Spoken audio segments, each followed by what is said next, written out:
National Herald case મામલે ડભોઈમાં ભાજપ યુવા મોરચા દ્વારા દેખાવ કાર્યક્રમ ગાંધી પરિવાર દ્વારા કરોડોના કૌભાંડ દ્વારા દેશને ગેરમાર્ગે દોરવાનું કામ કરતા યુવા મોરચા દ્વારા કોંગ્રેસનું પૂતળા દહન કરતા દરમિયાન પોલીસે અટકાવી પૂતળું જપ્ત કર્યું હતું. ડભોઈ યુવા મોરચાના નેતૃત્વમાં એપીએમસી નજીક આંબેડકર ચોક ખાતે યુવા મોરચા સહિત કાર્યકર્તાઓએ એકત્રિત થઈ ગાંધી પરિવાર દ્વારા કરોડોના નેશનલ હેરાલ્ડ કૌભાંડ કેસ અંગે દેખાવ કાર્યક્રમ યોજવામાં આવ્યો હતો. ગાંધી પરિવાર અને કોંગ્રેસનું પૂતળા દહન કરાય તે પહેલા જ પોલીસે અટકાવી પૂતળા જપ્ત કર્યા. ભાજપ યુવા મોરચા દ્વારા કોંગ્રેસ તેમજ ગાંધી પરિવાર વિરુદ્ધ સૂત્રોચ્ચાર કરાયા. નેશનલ હેરાલ્ડ કેસે આખા દેશને લજવી નાખ્યું છે નું યુવા મોરચા દ્વારા જણાવવામાં આવ્યું અને વિરોધ પ્રદર્શન કરવામાં આવ્યું હતું. રિપોર્ટર ફઝલ રજાક ખત્રીજી, પીકે ન્યૂઝ, ડભોઈ. કૌભાંડોનો હારમાળા કરનાર કોંગ્રેસ જેમનું વધુ એક કૌભાંડ એમના મોર પીછામાં ઉભી રહ્યું છે.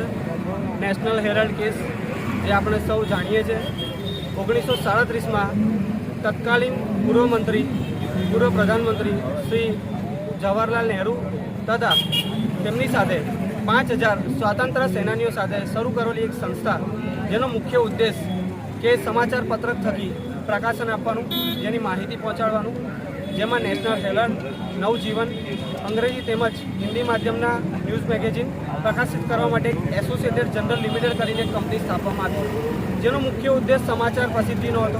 પરંતુ લોસ દિવસે દિવસે દેવું વધવા માંડ્યું, જેને કારણે 2008ની અંદર આ સંસ્થા બંધ કરી દેવામાં આવી, જેનો 90 કરોડનું દેવું એસોસિએટેડ જનરલ લિમિટેડના માથે ચડ્યું, જેમાં 1057 કરતાં પણ વધારે શેર હોલ્ડરો એસોસિએટેડ જનરલ લિમિટેડના હતા.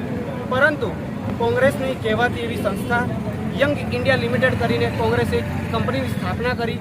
5 લાખ રૂપિયાના ઇક્વિટી શેર ઉપર યંગ ઇન્ડિયા લિમિટેડ કંપની સ્થાપી અને 9 કરોડ શેર 10 રૂપિયાના ભાવે, એટલે 90 કરોડ રૂપિયાના શેર એસોસિએટેડ જનરલ લિમિટેડે યંગ ઇન્ડિયા લિમિટેડને હસ્તાંતરણ આપ્યું. ફક્ત 50 લાખ રૂપિયા આપી અને યંગ ઇન્ડિયા લિમિટેડને એસોસિએટેડ જનરલ લિમિટેડના 99% હિસ્સો આપ્યો.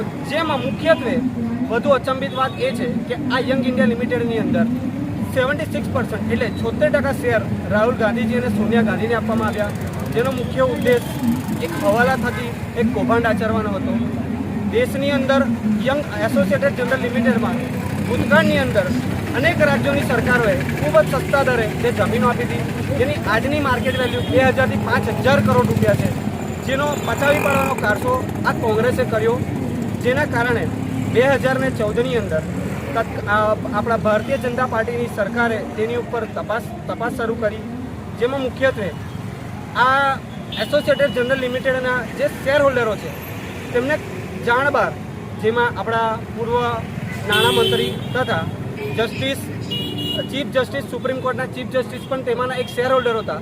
તેમની સંમતિ વિના આ લોકોએ શેર ટ્રાન્સફર કરી દીધા અને એક હવાલો કરી નાખ્યો અને ગોટાળો કરી નાખ્યો. હવે આ ગોટાળાની તપાસ ઈડી અને સીબીઆઈ કરી રહી છે, જેમાં 2013ની અંદર તેમને ઓલરેડી આ તપાસ અન્વયે એ લોકો દોષી જાહેર થયેલા છે અને આજ રોજ એ જ કૌભાંડના કિસ્સાની અંદર ઈડીએ આ ચાર્જશીટ દાખલ કરી છે, જેમાં સોનિયા ગાંધી, રાહુલ ગાંધી તેમનું નામ ચાર્જશીટમાં દાખલ થયેલ છે. જે તથ્યને પુરાવાના પ્રતિબંધિત એ લોકોનું નામ સ્પષ્ટપણે આવી ગયું છે. ટૂંકમાં સાર એ છે કે ફક્ત 50 લાખ રૂપિયા આપી દેવું માફ કરાવી દેવાનું અને 5000 કરોડની સંપત્તિ પચાવી પાડવાનું આ એક બધું કૌભાંડ બહાર આવ્યું, જેના વિરોધની અંદર આજે ભારતીય જનતા પાર્ટી ગુજરાત પ્રદેશ પાર્ટી તરફથી સૂચના અનુસાર વડોદરા જિલ્લા ભારતીય જનતા પાર્ટીના યશસ્વી અધ્યક્ષ સતીશભાઈ નિસાડિયા, દર્ભાવતીના લોકલાડીલા ધારાસભ્ય શ્રી શૈલેષભાઈ મહેતા તથા જિલ્લા યુવા મોરચાના અધ્યક્ષ એવા દર્શિતભાઈની નેતૃત્વમાં ડભોઈ યુવા મોરચા દ્વારા આ પૂતળા દહનનો કાર્યક્રમ રાખવામાં આવ્યો, જેમાં ડભોઈ નગરના સંગઠનના તથા પ્રદેશના સંગઠનના હોદ્દેદારો ઉપસ્થિત રહી આ પૂતળા દહનનો કાર્યક્રમ કરી અને 5000 જે સ્વાતંત્ર્ય સેનાનીઓ છે એમના પરિવારો, ભારતીય જનતા પાર્ટીની સાથે સાથે એ સ્વાતંત્ર્ય સેનાનીઓના પરિવારો પણ આ હિસાબ આપો એના નારા સાથે અમે આ પૂતળા દહનનો કાર્યક્રમ આજે ડભોઈમાં કરવામાં આવ્યો છે.